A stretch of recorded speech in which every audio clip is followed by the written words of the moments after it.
साबिक DGISI general retired Faiz Hamid के network को लेकर सूरत हाल हर गुजरते दिन के साथ बड़ी गंभीर होती जा रही है। साबिक फौजी अफसरान, सियासतदान और पुलिस हुक्काम के बाद अब जजेस पर भी उंगलियां उठाई जा रही हैं। वजीर इत्तलात अता तारड़ ने आज प्रेस कॉन्फ्रेंस की और खुलकर पाकिस्तान के साबिक चीफ जस्टिस साकिब निसार का नाम लिया और कहा कि बानी PTI और फैज हमीद के साजिशी गठजोड़ में दीगर इदारों के लोग भी शामिल थे। साकिब निसार हो या कोई और मामलात आगे की तरफ बढ़ेंगे, मुल्क में किसी को तबाही फैलाने की इजाज़त नहीं देंगे। आज की इस प्रेस कॉन्फ्रेंस से पहले ही नवाज शरीफ के करीबी साथी सेनेटर इरफान सिद्दीकी ने कहा था कि अगर जनरल फैज से तहकीकात में जजेस का किरदार सामने आया तो हुकूमत अपना किरदार अदा करेगी। अब मैंने इस हवाले से साबिक चीफ जस्टिस साकिब निसार से रब्ता किया और उनका मौक़िफ़ जानने की कोशिश की तो उन्होंने कहा कि उनका जनरल फैज हमीद से कोई लेना देना नहीं है। हुकूमत जो करना चाहती है कर ले, वो मुल्क से बाहर हैं। अब यहाँ नाज़रीन सवाल ये है कि हुकूमत के पास साकिब निसार के खिलाफ सबूत क्या है? साकिब निसार तो बैरून मुल्क हैं, तो क्या उन्हें मुल्क पे वापस लाया जाएगा? पंजाब में बिजली सस्ती करने पर हुकूमत को 27 से ज़्यादा तनकीद का सामना करना पड़ा है। हुकूमत के इत्तेहादी मुस्तफ़ा कमाल ने तो यहाँ तक कह दिया कि नवाज शरीफ ने यह ऐलान करके अपना सियासी कद छोटा किया है। मरियम नवाज ने एक्स पर मुस्तफ़ा कमाल को ज़रा ठंडा करने की कोशिश की तो उन्होंने वहाँ भी लगी लपटी रखे बगैर कह दिया कि उन्होंने तो मरियम नवाज से बात ही नहीं की, बल्कि उनके मुखातिब तो वज़ीर आज़म शहबाज शरीफ थे। अमीर जमात इस्लामी हाफिज़ नईमुर रहमान ने भी पंजाब में बिजली सस्ती करने के इक़दाम को मुस्तरद करते हुए कह दिया कि रिलीव एक सूबे को नहीं बल्कि पूरे मुल्क को मिलना चाहिए। 28 अगस्त को मुल्क भर में हड़ताल करेंगे। एक और अहम खबर भी आपसे शेयर कर लेती हूँ। PTI से निकाले गए शेर अफजल मरवत, इनकी बानी से मुलाकात के बाद पार्टी में वापसी हो गई है। वो कह रहे हैं कि आज इमरान खान से मुलाकात में जो भी गिले शिकवे थे वो दूर हो गए हैं। खान की शफकत है कि उन्होंने गले लगाया और कहा कि आइंदा अगर कोई बात करना हो तो मुझे आगाह करना है, मुझे अब पार्टी से सिर्फ बानी ही निकाल सकते हैं। शेर अफजल मरवत साहब का ये दावा है कि 22 अगस्त के जलसे की जिम्मेदारी उन्हें दी गई है। अब इंतजामिया इजाजत दे या ना दे, जलसा तो हर सूरत में होगा। उन्होंने ये भी कहा कि अब अगर कोई 9 मई होता है तो इसकी जिम्मेदारी वो लेंगे, इस पर खान को ना पूछा जाए। तो यहाँ ये सवाल उठता है कि PTI क्या करने जा रही है ऐसा जिस पर अफजल मरवत को ये बयान देना पड़ गया है? क्या एक बार फिर GHQ को कमांडर हाउस और अस्करी तंसीबात के सामने एहतजाज का सोच रही है? नईम साहब, ज़रा आपसे मैं बात का आगाज़ करने जा रही हूँ। खान साहब कह रहे हैं कि वो फैज़ हमीद को लेकर खौफज़दा नहीं है, लेकिन अब इम्कान ये है कि उनका केस भी मिलिट्री कोर्ट में चलाया जा सकता है और बहुत से आपकी पार्टी रहनुमाओं के राबतों का भी इंकशाफ हो रहा है। तो ये जो सारी चीज़ें हो रही हैं, निमटने के लिए क्या प्लानिंग कर रही है PTI?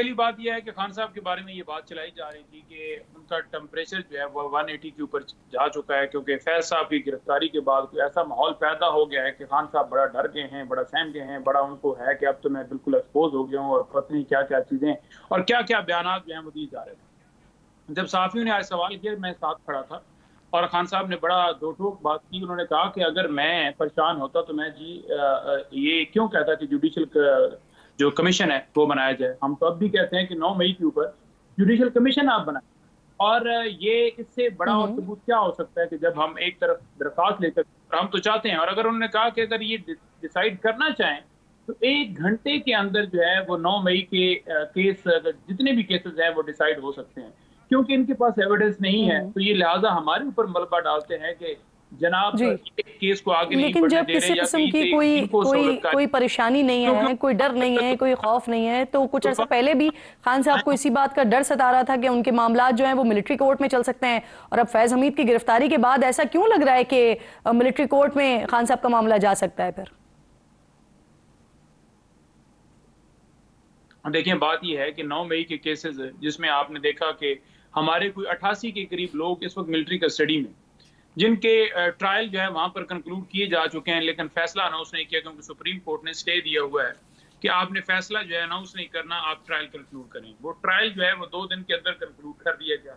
उधर मेजर साहब बैठते हैं, उन्होंने उधर ही बैठ के कहीं एविडेंस से सारी वो सारा कर आके ना किसी को जो है दिफा का मौका, ना वहाँ पर मीडिया की एक्सेस, और सारा कंप्लीट किया गया। तो इसी वजह से उन्हें ये है कि अब क्योंकि इन्होंने यहाँ से ये देख चुके हैं कि केसेस तो है कोई नहीं, अलकादर ट्रस्ट केस के अंदर जो गवाह पेश हुए थे जो लोग देखें नईम साहब जो लोग बाहर आए, जो लोग अपनी सजाएं पूरी करके मिलिट्री कोर्ट से ट्रायल करके बाहर आए, उन्होंने तो बताया ना, ऑन रिकॉर्ड उन्होंने बताया कि उनको दिफा का मुकम्मल मौका भी दिया गया, और न सिर्फ दिफा का मौका दिया गया, ये भी अच्छा रखा गया।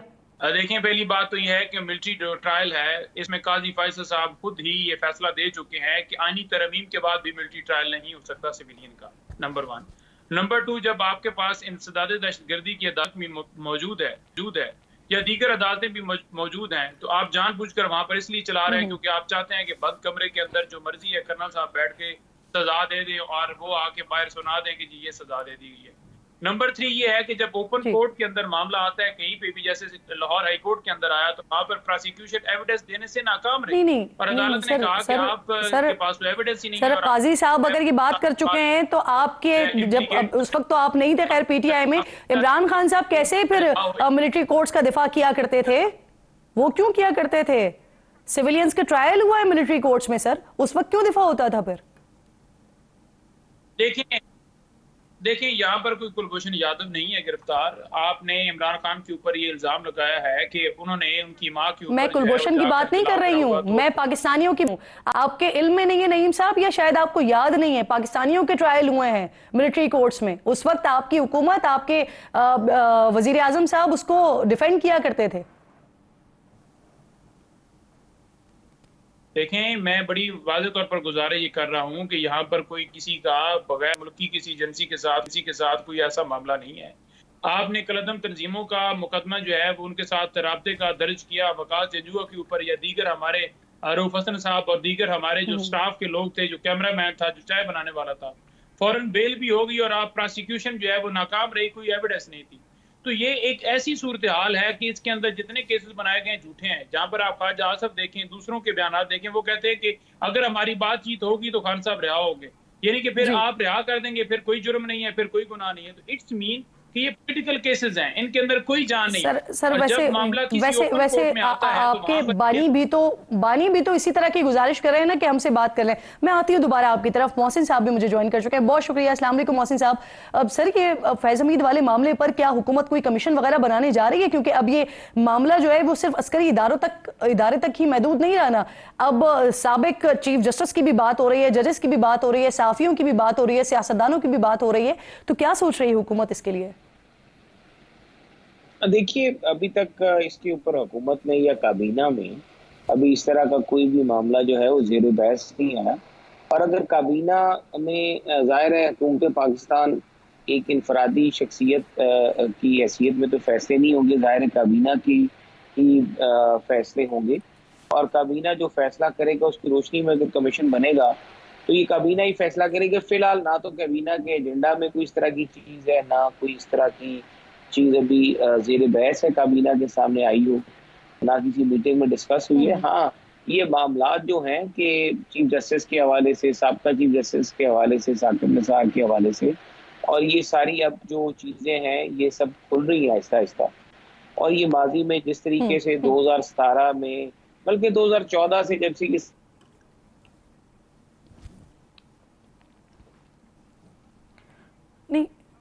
मोहसिन साहब, कोई कार्रवाई साबिक चीफ जस्टिस के खिलाफ हुकूमत कर सकती है?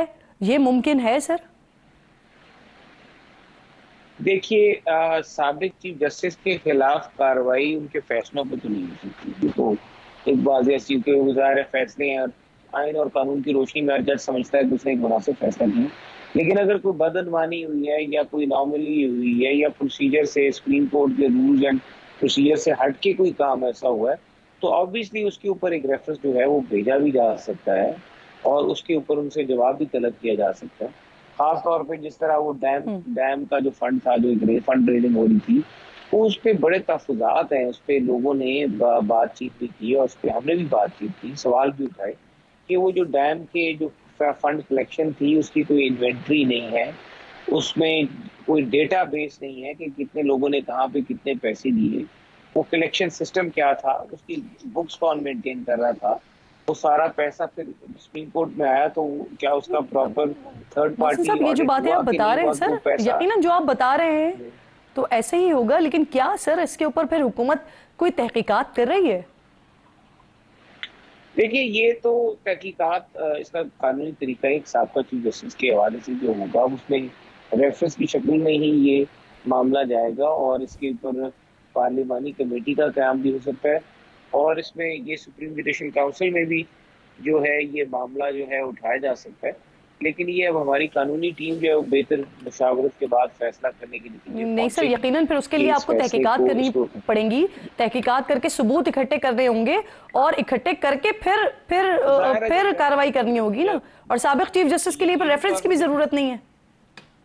देखिए, ये सब चीजें रेफरेंस के साथ होंगी ना, ये तहकीकात और ये सारे सबूत और सब जो भी एविडेंसेस हैं ये तो रेफरेंस के साथ ही लगाए जाएंगे, उसकी इंक्वायरी की जाएगी, उसके साथ वो सारी बेसिस अटैच की जाएंगी रेफरेंसेस के साथ और वो रेफरेंस फिर भेजा जाएगा और तहकीकात सारी चीजें मुकम्मल होंगी तो रेफरेंस मूव करेगा और वो सारे एविडेंसेस जो हैं वो सवाल जितने भी हैं जो सारे मामले को इस तरह लेके जाते हैं कि उनका कोई रोल था। लेकिन देखिए, जहां तक उनका ये फैसला था वो भी आके कह चुके हैं, नवाज शरीफ साहब के फैसले के हवाले से कह चुके हैं कि वो फैसला किस तरह से किया और नवाज शरीफ का जो फैसला है उस फैसले को उनके बाद जितने भी कोर्ट्स आए जजेस ने उसको बैड लॉ भी कहा है और उसको कहा है कि ये फैसला मोहसिन साहब वैसे भी थोड़ी देर पहले ही मेरी बात हुई, राब्ता हुआ उनसे, तो साकिब निसार साहब तो बड़े कॉन्फिडेंट है, वो कह रहे हैं कि हुकूमत उनका कुछ नहीं बिगाड़ सकती है, मुल्क से बाहर हैं इस वक्त वो। आप कह रहे हैं कि इसके ऊपर तमाम सबूतों के साथ रेफरेंस लेके जाएंगे। बात को थोड़ा सा आगे बढ़ाते हैं। नईम साहब जरा ये बताइएगा, sir general Faiz general Bajwa की मर्जी के बगैर फैसले कर सकते थे?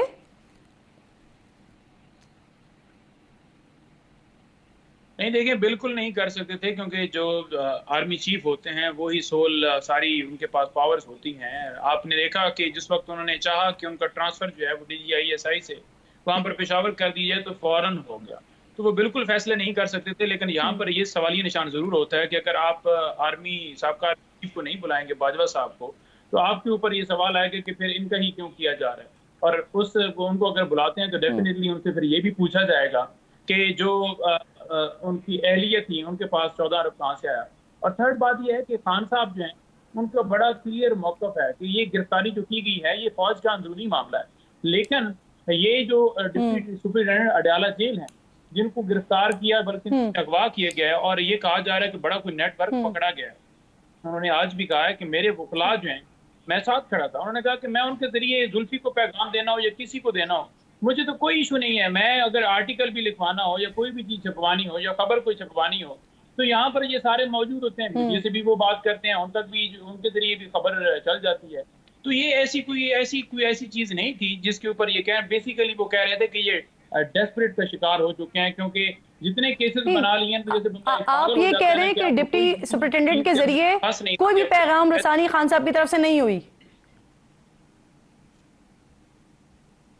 बिल्कुल जो है डिप्टी सुपरिटेंडेंट की तरफ से नहीं हुई। उन्होंने बड़ा वाज़ेह क्लियर मौक़िफ़ अपना रखा है। उन्होंने कहा है जी कि मेरी पैगाम रसानी जो है उसके लिए सारे लोग मौजूद हैं, मेरी बहनें मिलती हैं, सारे मिलते हैं, तो पैगाम रसानी के लिए क्या उसके जरिए ही जाकर फोन। उन्होंने कहा कि जिस जगह पर मैं रहता हूँ वहां पर जैम्पर लगे हुए हैं और वहां पर जो है वो मोबाइल की सर्विस ही नहीं, तो उस एरिया के अंदर जहाँ पर सर्विस ही नहीं है और चलती नहीं है, जिस पोर्ट में मौजूद होते हैं वहां पर भी सिग्नल